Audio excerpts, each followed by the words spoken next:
지난 10월 구독자 80만 명이 넘는 유튜브 가로세로 연구소라고 하는 채널이 있는데요. 우리 젊은 친구들은 잘 모르시더라고요. 지석이한테 물어보니까 모르더라고요. 잘 모르죠? 우리 30대 이상은 아실 텐데 거기에 고정 출연하면서 인지도를 쌓았던 연예부 기자인 김용호 씨가 부산의 한 호텔에서 투신 자살한 채로 발견이 되었습니다.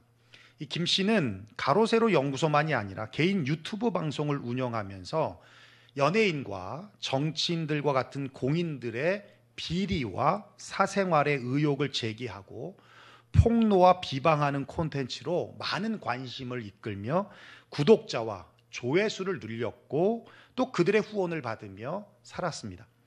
그로 인해 가짜뉴스 논란에 휩싸여서 명예훼손죄로 고소고발되기도 하고 연예인 사생활 등을 약점으로 폭로하겠다는 협박 아닌 협박으로 수억 원의 금품을 요구했다는 혐의를 포함해서 관련된 법정 소송이 자살 전까지 7건이나 있었다라고 해요. 그러나 정작 본인도 함께 술 마시던 여인을 강제추행한 혐의로 징역형 집행유예를 받는 등 삶이 결코 평탄하지 않았습니다. 그가 죽기 전 남긴 영상에 보면 이렇게 말하고 있어요. 생각해 보니 결과적으로 제가 잘못했다. 제가 너무 방탕했다. 사라지지 않으면 영원히 계속될 것이라며 이제 나는 사라질 테니 잊어주고 용서해주고 이해해 달라는 메시지를 남겼습니다. 그의 죽음에 대한 기사들의 댓글을 봤더니 안타까워하는 댓글이 하나도 없더라고요. 하물며 이런 댓글도 있었어요. 이런 뉴스는 기쁜 소식이다. 이런 댓글도 있었어요. 모르겠습니다. 본인도 다른 사람들의 비방과 가십거리에 고통스러웠겠지만 그래서 죽어야 끝날 것 같아 자살로 생을 마감했을지 몰라도 그렇지 않습니다. 결코 끝나지 않아요. 그가 마치 술안주거리로 씹어댔던 수많은 피해자들의 삶은 여전히 돌이킬 수 없는 아픔과 상처로 대중들의 눈을 피하며 고통의 삶을 살고 있다는 겁니다. 여러분, 이렇게 타인을 근거 없이 비방하고 험담하고 중상모략하고 갈십하는 사람은 그 입으로 살인을 하는 거예요. 그래서 유대인들의 지혜서라고 할 수 있는 탈무드에 보면 이런 말이 있습니다. 남을 비방하는 것은 살인보다 더 위험한 일이다. 살인은 한 사람밖에 죽이지 않지만 비방은 세 사람을 죽인다. 비방하는 사람, 그것을 듣고 있는 사람, 그리고 비방당하는 사람. 시편 109편 17절에 보면 이렇게 말씀하고 있어요. 그가 저주하기를 좋아하더니 그것이 자기에게 임하고 축복하기를 기뻐하지 아니하더니 복이 그를 멀리 떠났으며 또 저주하기를 옷 입듯 하더니 저주가 물같이 그의 몸속으로 들어가며 기름같이 그의 뼛속으로 들어갔나이다. 와, 이 무서운 말이죠. 그렇죠? 오늘 본문인 11절에 보면 형제들아 서로 비방하지 말라라고 명령하고 있어요. 이 비방이라고 하는 헬라어 원어는 카타랄레오라는 뜻인데요. 카타는 대항하다라는 뜻이고 랄레오는 말하다라는 뜻이에요. 그러니까 대항하여 말하다라는 의미입니다.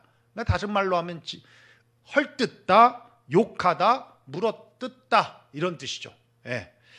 자, 우리 짧은 영상 하나 보고 갈까요? 얽히는 두 선수. 네, 마이크 타이슨 달려들면서 훅. 와, 이게 무슨 일이죠? 마이크 타이슨 홀리필드 귀를 물어뜯은 것 같습니다. 아시죠, 여러분? 물어뜯은 거. 홀리필드 고통스러워합니다. 와, 오른쪽 귀에서 피가 흐르고 있습니다. 그러나 그들은 종종 먹이 경쟁에 의존하고 자주 사자가 사자에게서 훔칩니다. 먹잇감을 물어뜯는 장면이에요. 저런 영상 보면서 편안하게 보시는 분들은 누구세요? 잔인하죠? 잔인하죠? 이게 뭐예요? 이게 뭐라고요? 그냥 보여드렸을까? 이게 비방이라는 거예요. 이렇게 물어뜯고 잔인한 게 이 비방이라는 겁니다. 근데 왜 사람들이 이런 잔인하고 살인적인 비방과 험담과 준상모략을 하는 걸까? 첫째는 그겁니다. 열등감이에요. 열등감. Better than me. 나보다 잘한다, 잘났다, 우월하다라고 생각을 갖게 되면 정서적인 아픈 감정이 생겨요. 이런 감정이 바로 열등감입니다. 이런 열등감으로 인해서 비방과 험담과 중상모략으로 상대방을 낮추고 나를 높이는 것이고, 상대방의 허물을 들춰내고 나의 의로움을 드러내고자 한다는 겁니다. 둘째는 사랑의 결핍이에요. 사랑 결핍 때문에 어테이션, 주목받고 싶고 또 관심받고 싶고 인정받고 싶어서, 그래서 비방하고 험담하고 중상모략을 한다는 겁니다. 또 상대방에 대하여 이만큼 내가 사랑했는데, 그런데 내게 돌아오는 것이 적다라고 느껴질 때 이 미움이라고 하는 정서적인 상한 감정이 생겨요. 이때 나타나는 이 증오심으로 상대방을 비방하고 험담하고 중상모략을 한다는 거예요. 여러분 잘 아시지만 남녀가 이별하면 이런 행동들을 하죠. 부부가 이혼하면 이런 행동들을 하게 되는 겁니다. 셋째는 교만이죠. 교만한 사람은 자기 중심적입니다. 자기밖에 모르는 이기적인 사람이라는 거예요. 천상천하 유아독전, 세상에 자기밖에 없다는 겁니다. 그렇게 자기밖에 모르니까 다른 사람들을 인정하지 않고 무시하고 깎아내리기 위해서 입만 열면 비방과 험담과 중상모략을 한다는 겁니다. 문제는 이런 마음들이 자신과 관계되는 사람들에게 주로 나타난다는 거예요. 그래서 관계가 깨지고 아픔과 상처와 고통을 서로 주면서 삶을 엉망으로 만들게 된다는 겁니다. 오늘 본문은 서로 비방하지 말라라고 말씀을 하는데, 우리 11절 말씀 다시 한번 읽어볼까요? 시작. 형제들아 서로 비방하지 말라. 형제를 비방하는 자나 형제를 판단하는 자는 곧 율법을 비방하고 율법을 판단하는 것이라. 내가 만일 율법을 판단하면 율법의 준행자가 아니요 재판관이로다. 야고보 장로는 비방하지 말라라고 하는 이유를 참 이상한 논리로 말을 하고 있어요. 형제를 비방하고 판단하는 것이 율법을 비방하고 판단하시는 것이 된다라는 겁니다. 그러면 형제가 곧 율법이라는 것입니까? 그건 아니죠. 그렇죠? 그렇다면 무슨 의미이겠습니까? 다른 의미가 아니라 어느 누구도 타인을 비방하거나 판단할 자격이 없다라는 거예요. 여러분, 누가 하나님의 말씀인 율법을 비방하고 판단할 수 있는 사람이 있겠습니까? 그렇죠? 어린 학생들이 하는 질문 중에 목사님, 자살하면 천국 갈 수 있습니까? 라고 하는 질문이 많아요. 여러분은 어떻게 생각하십니까? 자살하면 천국 갈 수 있겠습니까? 여러분, 천국은 행위로 가고 못 가고의 문제가 아니죠. 천국은 무엇으로 간다고요? 돈이죠. 아니에요? 천국은 믿음으로 가죠. 그렇죠. 그렇다고 자살한다고 해도 믿음이 있으면 천국을 가는 것 아니냐는 거예요. 그러니까 자살 여부와 관계없이 믿으면 천국 가고 아니면 지옥 가고, 여러분 이 논리가 맞죠? 그런데 조금 더 깊게 생각해 보면 믿는 사람이 자살을 할 수 있을까? 믿는 사람이 자살을 할 수 있을까? 여러분, 성경 어디에도 삶이 힘들면 마지막 선택으로 자살을 하라라고 말씀한 적이 없어요. 아직까지 세상 누구도 경험하지 못한 고난을 당한 욥도, 여러분 욥 어떤 고난 받은지 아시죠? 재산도 다 잃었어요. 한순간에 10명의 자녀들이 다 죽어버렸습니다. 와이프는 욕하고요, 몸은 만신창이가 됐어요. 친구들마저도 다 조롱하는 처지에 놓인 욥이었습니다. 어느 누구도 욥만큼의 고난을 받은 자는 없을 거라 생각해요. 그런데 그런 욥도 자살하지 않았습니다. 예수님도 숨이 멎는 순간까지 끝까지 고통을 참고 견뎌내셨어요. 십자가의 은혜를 깨닫고 거듭난 사람이라면 자살을 선택할까요? 누구나 인생의 위기는 한두 번, 아니 그 이상 찾아오기 마련입니다. 저도 그랬고요. 그때 정말 죽고 싶었어요. 모르겠습니다. 만약 제가 예수를 믿지 않았다면 아마 자살을 선택했을 수도 있을 것 같아요. 그런데 그렇게는 못하겠더라고요. 그래서 아침에 눈을 뜨면 살아있다는 것이 얼마나 후회가 되고 원망이 되는지. 그런데 다시 하나님께로 돌아가서 회개하고 주님의 은혜를 찾으니까 환경은 변하지 않았지만 내 생각이 바뀌고 태도가 바뀌더라는 겁니다. 그래서 제가 새벽마다 기도할 때, 물론 유튜브에 나가지 않아요. 기도할 때 항상 빼먹지 않고 하는 기도가, 오늘도 생명을 주시고 하루라고 하는 소중한 시간을 선물로 주신 주님 감사합니다 라고 하는 기도를 항상 합니다. 이 기도는 그냥 하는 기도가 아니에요. 습관적으로 하는 기도가 아니에요. 그냥 이 기도 안에 그냥 진짜 진정한 생명의 감사가 담겨 있어요. 사실 자살하면 천국 가냐 못 가냐의 물음은 사실 어리석은 질문입니다. 왜냐하면 천국의 문제는 우리의 영역이 아니라 하나님의 고유 권한이니까 주님만이 아시는 겁니다. 그러나 십자가의 은혜를 깨달은 사람이 자살할 수 있을까라고 되물으면 천국 가고 지옥 가고의 문제를 넘어서 다시 살아야 할 이유를 찾게 된다라는 거예요. 그와 마찬가지입니다. 정말 십자가의 은혜를 깨달은 사람이라면 자신이 심판을 받아야 할 악한 자임을 안다는 거예요. 그렇게 자신이 죄인이라는 것을 깊이 깨달은 사람이라면 자신에게 타인을 비난하거나 판단할 자격이 없음을 알기에 형제를 비방하거나 판단할 수 없다라는 거예요. 야고보 장로가 비방하지 말라고 엄포하는 이유는 비방하는 것은 나쁜 행동이기 때문에 라고 말하는 것이 아니라 너 자신이 형제를 비방할 자격이 없음을 알라는 겁니다. 그것을 넘어서 오히려 너도 비방받아야 할 마땅한 악한 자라는 것을 십자가 앞에서 바라보라는 얘기예요. 유대인의 지혜서라고 할 수 있는 탈무드에 보면 이런 얘기가 있어요. 두 아이가 굴뚝을 청소하러 올라갔다. 굴뚝 청소하고 왔는데 한 아이의 얼굴은 깨끗합니다. 그런데 다른 아이의 얼굴은 재가 묻어 시커먼 거예요. 그런데 이 두 아이 중에 누가 세수를 할까? 라는 겁니다. 누가 세수하죠? 깨끗한 아이가 세수해요? 재 묻은 아이가 세수해요? 그렇죠. 깨끗한 아이가 세수를 해요. 왜요? 얼굴이 시커먼 아이를 보고는 내 얼굴도 저럴 수 있겠구나 라는 생각에 세수를 하지만 오히려 얼굴에 재가 묻은 아이는 내 얼굴도 저렇게 깨끗하겠구나 라는 생각에 세수를 안 한다는 얘기입니다. 저는 이 아이가 많은 의미가 담겨 있다 생각해요. 우선 얼굴이 깨끗한 친구가 재 묻은 친구에게 얼굴이 더럽다라고 놀리거나 비난하지 않고 자신의 얼굴을 닦았다는 거예요.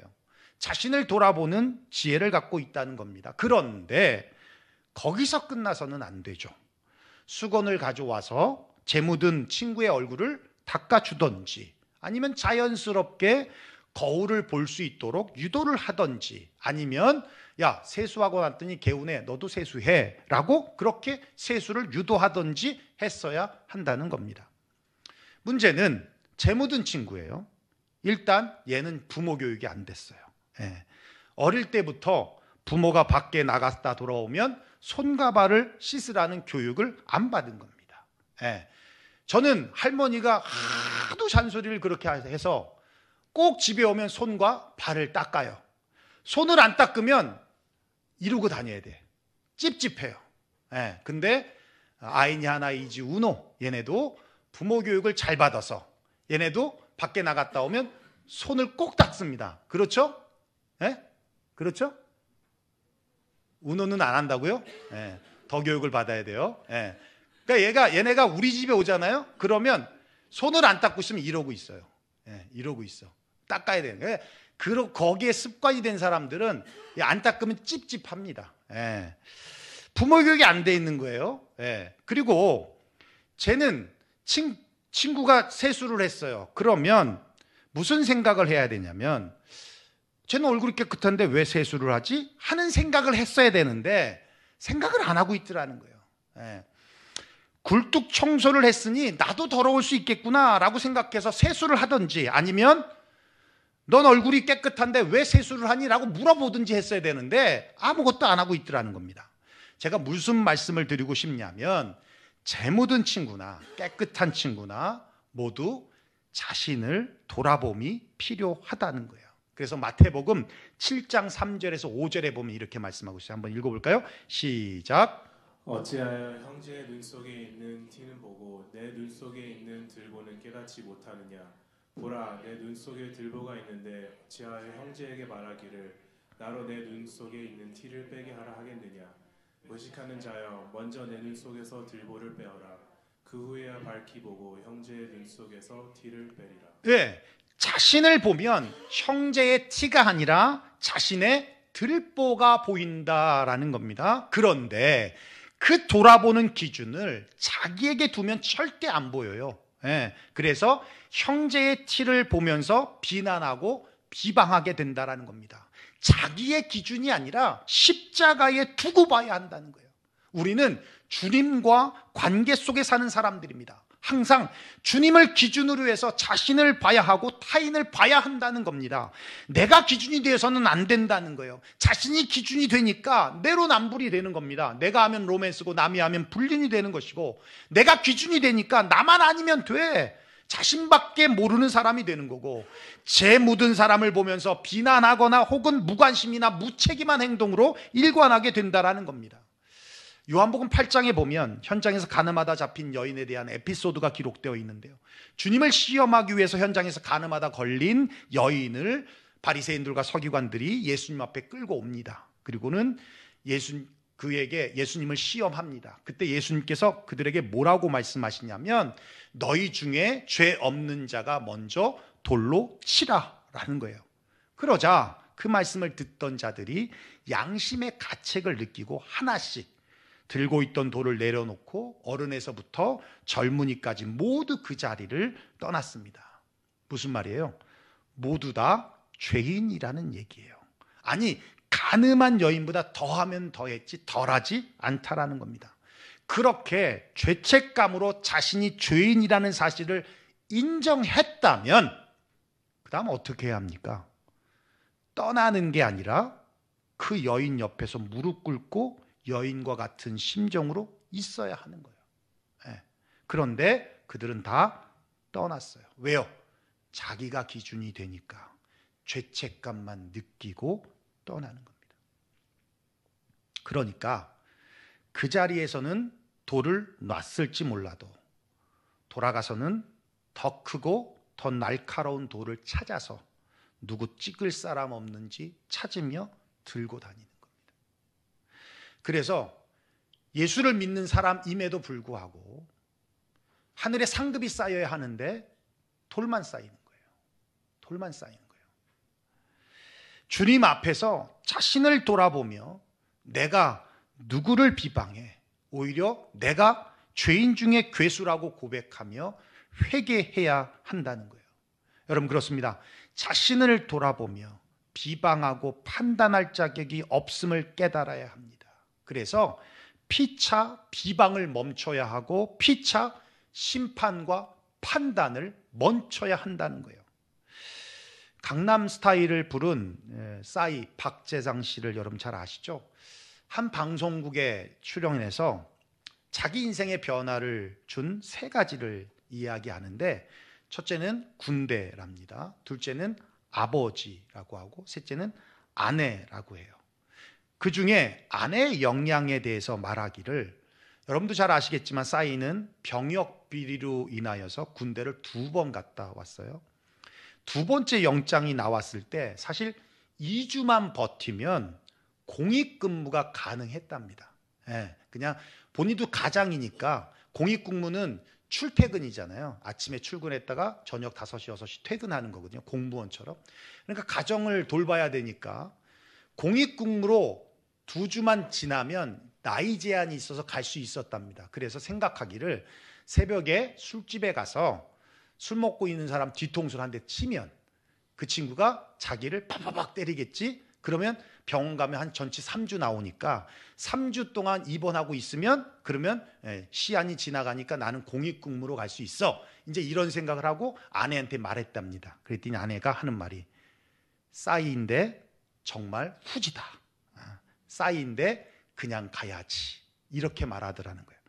근데 이 말 속에는 내 남편에 대한 자부심이 담겨 있는 거예요.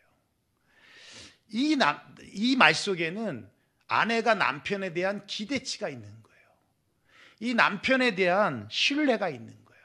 그래서 싸이가 뭐라고 얘기하냐면 그 말에 평생 잊지 못할 고마운 말이라고 하면서 그 말에 힘을 얻어 다시 일어설 수 있었다라고 말합니다. 그렇습니다.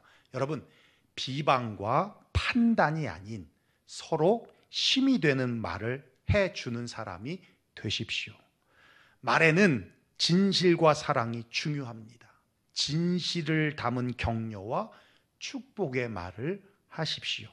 사랑이 담긴 코칭의 말을 하십시오. 힘이 되는 말이 무엇입니까? 라고 묻는다면 한번 따라해 볼까요? 너는 정말 기대해야 되는 인생이야. 나는 무조건 내 편이야. 그렇더라고요. 얼마 전에 사모랑 같이, 사모도 제가 꼬셔서 이제 운동하기 시작했는데 사모랑 같이 옆에서 나란히 런닝머신을 이렇게 하는데 앞에 대형 거울이 있거든요. 같이 이제 뛰면서 거울로 옆에 뛰는 모습을 보면서 참 감사하다는 생각이 들었어요. 살 빼서 감사하다는 게 아니라 23년 동안 늘 내 옆에 있었구나. 오늘도 이렇게 내 옆에 있구나. 이게 너무 감사하더라고요. 늘 편되어 줬어요. 너무 감사하더라고요. 따라합시다. 나는 너의 가능성을 믿는다. 나는 내가 자랑스럽다. 부부는 좀 옆 사람 좀 보고 해. 옆 사람을 보세요. 나는 너와 함께 있어 참 좋다. 다른 집사님 보고 하지 말고. 내 마음이 뭔지 안다. 너 때문에 산다. 너 때문에 산다. 그래야죠. 너 때문에 산다. 하나님이 도우신다. 내가 널 위해 기도할게. 이런 말들. 이런 말들이 우리에게 힘이 되고 위로가 되고 격려가 된다라는 겁니다. 여러분, 비방의 말을 멈추고 격려와 위로와 힘이 되는 말을 해서 이웃을 세우고 또 이웃을 일으킬 수 있는 이번 한 주가 되시기를 주의 이름으로 축원합니다. 기도하겠습니다. 오늘 말씀 들은 대로 우리 함께 기도했으면 좋겠습니다. 야고보 기자는 단 한 명도 예외가 없다는 거예요. 누구도 형제를 비방하고 판단할 자격을 갖고 있는 사람은 없다는 겁니다. 그러니까 비방하고 판단하는 것이 나쁜 것이기 때문에 하지 말라는 얘기가 아니라 할 수 있는 자격이 없기 때문에 하지 말라는 거예요. 아니, 그보다 더 오히려 내가 판단받아야 하고 내가 비방을 받아야 할 그런 악한 죄인이라는 것을 십자가 앞에서 보라는 얘기입니다. 그렇습니다. 오히려 우리는 비방하고 판단하는 것보다 우리는 위로해야 돼 하고 또 격려하는 말이 더 필요한 사람들입니다. 비방하고 판단했다면 어느 누구도 이 시간 주님 앞에 나올 수 있는 사람이 없습니다. 주님은 그런 우리를 위해 십자가에 죽으셨습니다. 우리가 원수 되었을 때에, 그렇죠? 우리가 주님을 저주하고 있을 때에 그분은 우리를 위해 기꺼이 십자가에 죽으셨다라는 것입니다. 그리고 우리에게 말씀하고 있어요. 너는 정말 기대되는 인생이야.